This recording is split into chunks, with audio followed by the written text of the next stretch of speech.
ये कहानी है दो लड़कियों की जो एक दिन एक अनजान लड़के पे भरोसा करके उसके घर तक चले जाते हैं, लेकिन उसके घर में जाने के बाद उन्हें पता चलता है कि वो किडनैप हो चुके हैं और फिर उन्हें एक घने जंगल में ले जाया जाता है और वहाँ उन्हें बार बार टॉर्चर करके गलत काम किया जाता है। लेकिन क्या वो वहाँ से बच के आ पाएंगे, ये हम देखेंगे आज की इस पूरी कहानी में। तो कहानी की शुरुआत में हम दो पुलिस वालों को देखते हैं जो गाड़ी से क्रूग नाम के एक क्रिमिनल को ले जा रहे होते हैं और थोड़ी दूर आगे जाने के बाद उनके सामने एक रेलवे क्रॉसिंग आती है तो वो अपनी गाड़ी रोक लेते हैं। लेकिन थोड़ी देर में ही एक दूसरी गाड़ी आकर इनको जोर से एक टक्कर मार देती है, जिससे दोनों पुलिस वाले बहुत ही बुरी तरह से जख्मी हो जाते हैं। इसके बाद सेडी और फ्रांसिस नाम के दो लोग उस गाड़ी से उतरते हैं जो क्रूग के ही साथी थे, जिनमें से सेडी क्रूग की गर्लफ्रेंड थी जो आकर एक पुलिस वाले को शूट करके मार देती है। इसके बाद क्रूग आकर उस दूसरे पुलिस वाले को मारने लगता है और फिर गाड़ी में रखी उसकी बेटी की फोटो उसे दिखाकर सीट बेल्ट से उसका गला फंसाकर उसकी जान ले लेता है। इसके बाद सीन शिफ्ट होती है जहां स्विमिंग करते हुए हम 17 साल की एक प्यारी सी लड़की को देखते हैं जिसका नाम मेरी होता है। अब मेरी को स्विमिंग का बहुत शौक है और उसकी मॉम एमा भी उसे बहुत प्यार और सपोर्ट करती है। इसके बाद वो अपनी मॉम से स्विमिंग के टाइमिंग के बारे में पूछती है, जिस पर उसकी मॉम कहती है कि इस बार तुम्हारा बहुत अच्छा टाइम रहा है और अब ये सब छोड़कर तैयार हो जाओ, हमें वेकेशन पर जाना है। इसके बाद ये दोनों वेकेशन पर निकल जाते हैं, पर उससे पहले वो मैरी के डैड जॉन को पिक करते हैं जो कि एक डॉक्टर है। फिर ये लोग बहुत हंसी खुशी वेकेशन के लिए अपने एक गेस्ट हाउस में पहुंच जाते हैं जो कि शहर से दूर एक जंगल में लेक के किनारे पे होता है। इसके बाद वो अंदर आकर अपने सामान वगैरह रखते हैं और वहीं मेरी रूम में अपने भाई की फोटो और उसकी एक लॉकेट देखकर उसे याद करने लगती है, क्योंकि कुछ साल पहले यहाँ आने के बाद उसका भाई डूब के मर गया था।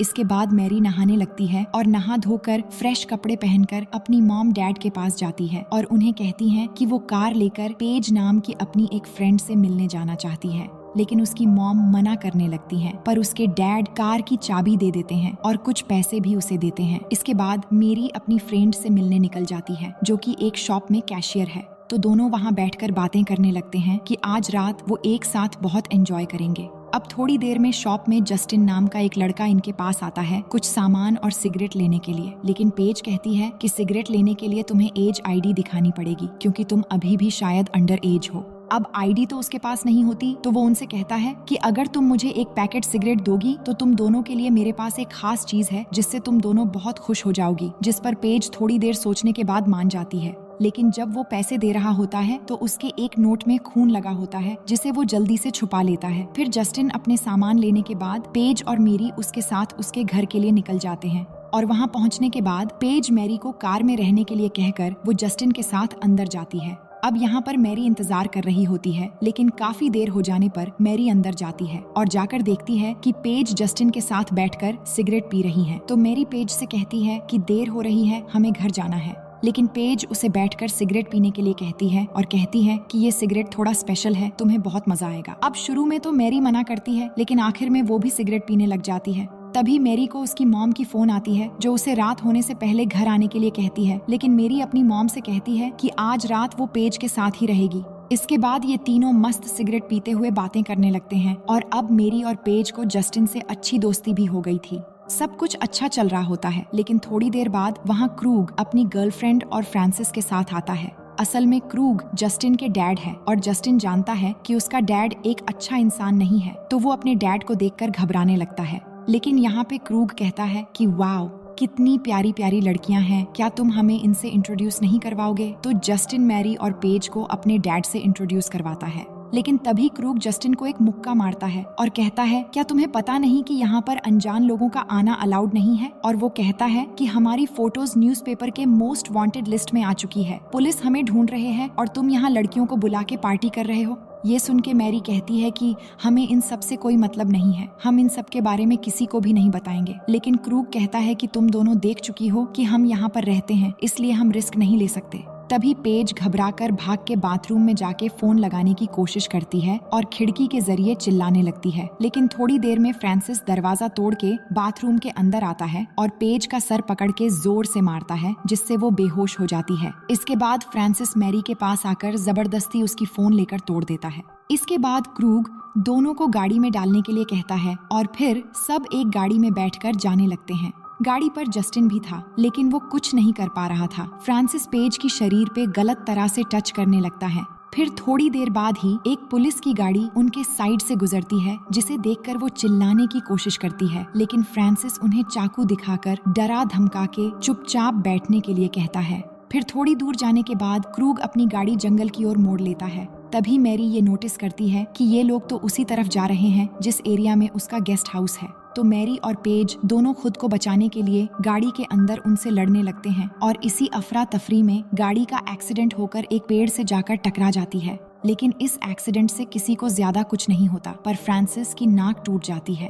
अब एक्सीडेंट होने के बाद वो मैरी और पेज को मारना शुरू कर देते हैं, लेकिन इसी बीच मौका पाकर दोनों वहाँ से भागने लगती है, पर क्रूग मैरी को पकड़ लेता है। और अब पेज वहाँ से भागने लगी थी तो उसके पीछे फ्रांसिस और सेडी पकड़ने जाते हैं और उसके पीछे पीछे काफी दूर जाने के बाद आखिरकार वो उसे पकड़ लेते हैं और फ्रांसिस उसे मार के बेहोश कर देता है और सेडी उसकी कपड़े फाड़ के उसकी हाथ बांध देती है और वापस ले आकर जमीन पर लेटा देते हैं। इसके बाद क्रूग जस्टिन से कहता है कि तुम इन दोनों के दोस्त हो तो तुम आकर इन दोनों में किसी के भी साथ रेप करो, पर जस्टिन ऐसा करने से साफ साफ मना कर देता है। लेकिन फिर भी वो सब मिलकर जस्टिन को जबरदस्ती पकड़ के मैरी के प्राइवेट जगहों पर हाथ लगवाने लगते हैं और उनकी ये हरकतें देखकर पेज क्रूग को एक गाली देती है, जिससे क्रूग को इतना गुस्सा आता है कि वो आकर पेज के पेट में चाकू मार देता है और उसे वहीं तड़पकर मरने के लिए छोड़ देता है। इसके बाद वो सभी उसे मरता हुआ देखकर मजे लेने लगते हैं। तभी मेरी उसके पास जाकर कहती है, तुम्हें कुछ नहीं होगा, हम यहाँ से निकल जाएंगे। और गुस्से में आकर वो क्रूग को एक गाली दे देती है, जिससे एक बार फिर से क्रूग को गुस्सा आ जाता है।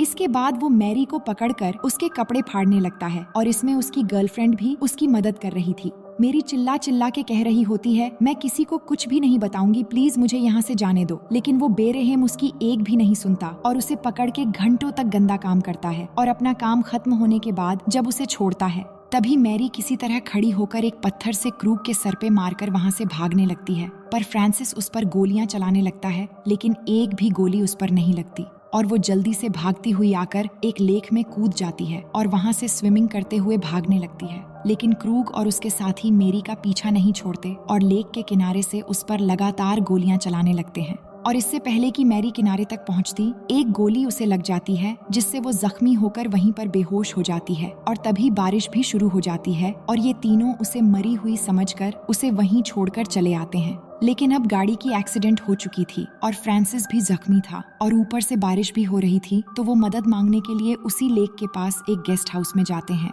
और ये गेस्ट हाउस किसी और का नहीं बल्कि मैरी के मॉम डैड का ही था। अब मैरी की मॉम दरवाजा खोलती है तो वो कहते हैं कि उनकी गाड़ी की एक्सीडेंट हो गई, तो मदद मांगने के लिए वो इधर आ गए, तो वो उन्हें अंदर आने देते हैं। अब क्योंकि मैरी के डैड एक डॉक्टर थे तो वो फ्रांसिस का इलाज करके उसका नाक ठीक करने लगते हैं। और मैरी की मॉम कहती हैं कि आप लोग बारिश की वजह से कहीं जा भी नहीं सकते और आप लोगों के पास कोई गाड़ी भी नहीं है, तो आज रात हमारे गेस्ट हाउस में रह जाओ, जिस पर वो मान जाते हैं। फिर वो इन सब के लिए कॉफी भी बनाती है और कॉफी पीने के बाद जब जस्टिन कप रखने के लिए किचन में जाता है तो वहाँ फ्रिज पर लगी मैरी की तस्वीर देखकर वो समझ जाता है कि ये दोनों मैरी के मॉम डैड हैं। पर वो ये बात किसी को नहीं बता पाता क्योंकि वो मजबूर था और उसे डर था कि उसके डैड मैरी के मॉम डैड को भी मार देगा। इसके बाद वो बाथरूम में जाकर वहाँ बैठकर रोने लगता है क्योंकि उसे इस बात की शर्मिंदगी हो रही थी कि अगर वो मैरी और पेज को घर में ना लाता तो आज वो जिंदा होते। इसके बाद वो फिर से किचन में जाकर मैरी का वो लॉकेट जो उसने मैरी पर जुल्म होते दौरान अपने पास रख लिया था, वो इस लॉकेट को कप के पास रखकर वापस आ जाता है। इसके बाद मैरी के मॉम उन्हें पास के एक दूसरे घर में ले जाकर वहाँ रात गुजारने के लिए छोड़ के चली आती है। अब मैरी की मॉम जब वापस आ रही थी तभी हम देखते हैं कि मैरी जख्मी होने के बाद भी हिम्मत करके किसी तरह उस लेक के जरिए तैरते हुए घर के पास आ चुकी थी, लेकिन उसकी मॉम उसे नहीं देख पाती और घर के अंदर चली आती है। अब मैरी की मॉम डैड जब अपने कमरे में होते हैं तो बाहर से उन्हें कुछ आवाज सुनाई देने लगती है, तो वो जब चेक करने के लिए बाहर जाते हैं तो मैरी को वहाँ देखकर जल्दी से उसके पास जाते हैं और अपनी बेटी की ऐसी हालत देखकर वो बहुत ज्यादा डर जाते हैं। इसके बाद उसे अंदर ले आते हैं और देखते हैं कि उसे गोली लगी है, लेकिन वो अभी भी जिंदा है। तो एमा गोली निकालने के जरूरी सामान लाने के लिए जल्दी से किचन में जाती है और तभी वो मैरी की उस लॉकेट को देख पाती है जो जस्टिन ने कप के पास रखा था। जिसके बाद वो लॉकेट ले आकर जॉन को बताती हैं कि जब मेरी बाहर गई थी तो ये लॉकेट उसने पहन रखा था और अब ये लॉकेट मुझे किचन से मिला है और किचन में क्रूग का बेटा जस्टिन ही गया था, जिसका मतलब हमारी बेटी की ऐसी हालत इन लोगों ने ही की है। ये बताते हुए वो रोने लगती है और साथ ही मैरी के डैड भी रोने लगते हैं। फिर जब वो मैरी का इलाज करने लगते हैं तो वो समझ जाते हैं कि मैरी के साथ बहुत ही बेरहमी से रेप भी हुआ है, जिससे उन्हें बहुत गुस्सा आता है और वो फैसला कर लेते हैं कि अब वो इन सब से मैरी का बदला लेकर ही छोड़ेंगे। लेकिन उससे पहले उन्हें अपनी बेटी की जान बचानी है, तो दोनों मिलकर बोट की चाबी ढूंढने लगते हैं। जॉन गराज में जाकर चाबी ढूंढता है और बहुत देर ढूंढने के बाद उसे चाबी मिल जाती है। वहीं एमा भी किचन में चाबी ढूंढ रही थी कि तभी अचानक पीछे से फ्रांसिस आ जाता है और वो कहता है कि उसे नींद नहीं आ रही थी, इसलिए वो यहाँ आ गया। लेकिन अभी भी उसे नहीं पता था कि एमा और जॉन मैरी के मॉम डैड हैं। अब एमा उसे देखकर घबराने लगती है, पर वो खुद को संभालकर उसे बहलाने लगती है और फ्रिज में लगी मैरी की वो तस्वीर उसके देखने से पहले हटा लेती है। इसके बाद वो फ्रांसिस को वाइन पिलाने के बहाने दूसरे कमरे में जाती है। तभी फ्रांसिस चलते हुए उस रूम में आ जाता है जहाँ पर मैरी को उसके मॉम डैड ने रखा था और ये देखकर फ्रांसिस सब कुछ समझ जाता है, पर तभी पीछे से एमा आकर उसके सर पर बोतल से मार देती है, पर इससे उसे ज्यादा कुछ नहीं होता और ये देखकर एमा जल्दी से चाकू लेकर उस पे अटैक कर देती है। लेकिन फिर भी वो चाकू निकाल लेता है और उसी चाकू से एमा को मारने की कोशिश करने लगता है और तभी वहाँ पर जॉन एक नुकीला हथौड़ा लेकर आ पहुँचता है और अब यहाँ जॉन और फ्रांसिस की लड़ाई शुरू हो जाती है, जिसमें जॉन उसकी जख्मी नाक पकड़कर उसे तकलीफ देने लगता है।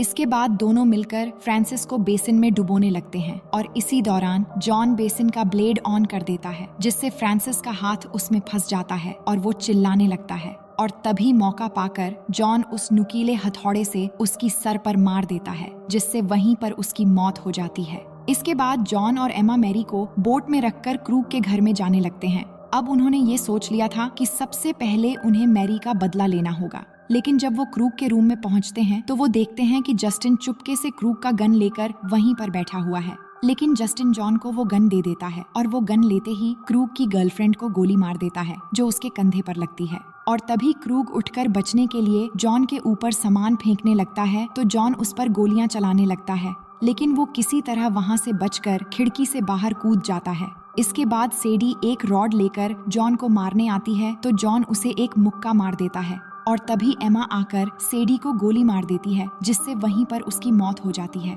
इसके बाद एमा मैरी के पास बोट में चली जाती है और जॉन आकर दूसरे घर में क्रूग को ढूंढने लगता है, क्योंकि वो खिड़की से कूदने के बाद उन्हीं के घर में आकर छुप गया था। अब जॉन यहाँ क्रूग को काफी समय ढूंढता है, पर उसे वो नहीं मिलता। तभी जॉन कहता है कि अगर तू मर्द का बच्चा है तो सामने आकर मुझसे लड़। तभी क्रूग उसके पीछे से अचानक आकर उसे मारने लगता है और यहाँ इन दोनों की लड़ाई शुरू हो जाती है। लेकिन क्रूग बहुत ही शातिर क्रिमिनल था, इसलिए वो इस लड़ाई में जॉन को बहुत ज्यादा मारता है और मारते मारते जॉन को एकदम अधमरा कर देता है। लेकिन तभी जस्टिन पीछे से आकर क्रूग के ऊपर गन तान देता है, पर बंदूक में गोली नहीं थी, इसलिए क्रूग जस्टिन को पकड़कर उसे मारने लगता है। लेकिन तभी एमा आकर उस पर फायर एक्सटिंग्विशर गैस छोड़ने लगती है और जॉन भी एक रॉड से क्रूग को मारना शुरू कर देता है और दोनों मिलकर यहाँ उसे मारते मारते एकदम उसकी जान ले लेते हैं। इसके बाद हम अगली सुबह का सीन देखते हैं, जहाँ वो लेक के जरिए बोट से मैरी और जस्टिन को लेकर वापस अपने घर चले आते हैं। लेकिन अब कहानी के आखिर में हम देखते हैं कि क्रूग उस वक्त पूरी तरह से मरा नहीं था, बल्कि बेहोश हुआ था। तो जॉन उसकी कुछ नसें काटकर उसका पूरा शरीर पैरालाइज कर देता है, क्योंकि जॉन ने ये सोच लिया था कि क्रूग ने उसके बेटी के साथ जिस तरह जुल्म किया था उसका बदला सिर्फ एक साधारण मौत से नहीं होना चाहिए। इसलिए जॉन उसकी पूरी बॉडी पैरालाइज करके एक माइक्रोवेव के अंदर उसका सर रख देता है और उसका स्विच ऑन करते ही धीरे धीरे माइक्रोवेव गर्म होकर उसका सर पिघलने लगता है और एकदम से फट जाता है और बहुत ही बदतरीन तरीके से आखिरकार उसकी मौत हो जाती है। और इस तरह जॉन अपनी बेटी पर हुए जुल्म का बदला पूरी तरह से ले लेता है। और इसी के साथ ये कहानी यहीं पर खत्म हो जाती है। तो दोस्तों, उम्मीद है कि ये कहानी आपको पसंद आएगी। मिलते हैं आपसे एक और मजेदार कहानी के साथ।